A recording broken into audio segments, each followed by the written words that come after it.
Martin's Big Words, The Life of Dr. Martin Luther King Jr., written by Doreen Rappaport, illustrated by Bryan Collier.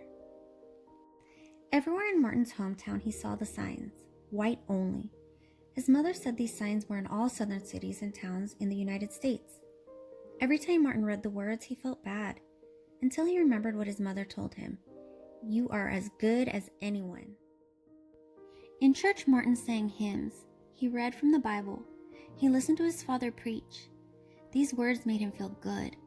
When I grow up, I'm going to get big words too. Martin grew up. He became a minister like his father, and he used the big words he had heard as a child from his parents and from the Bible. Everyone can be great. He studied the teachings of Mahatma Gandhi. He learned how the Indian nation won freedom without ever firing a gun.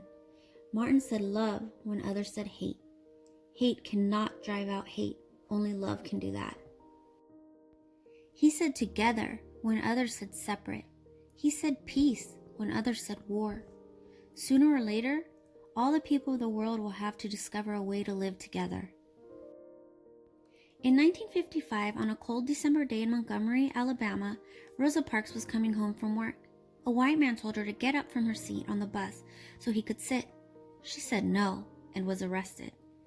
Montgomery's black citizens learned of her arrest. It made them angry. They decided not to ride the buses until they could sit anywhere they wanted.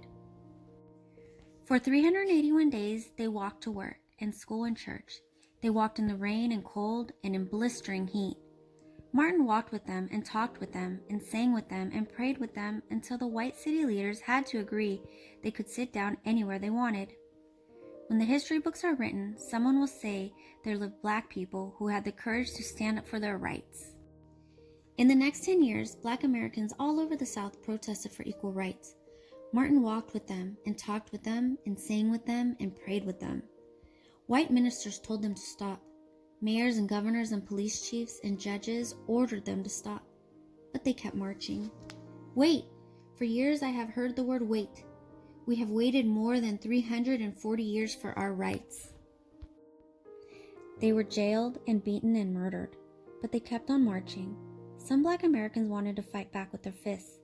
Martin convinced them not to, by reminding them of the power of love. Love is the key to the problems of the world. Many white Southerners hated and feared Martin's words. A few threatened to kill him and his family. His house was bombed. His brother's house was bombed, but he refused to stop. Remember, if I am stopped, this movement will not be stopped because God is with this movement. The marches continued.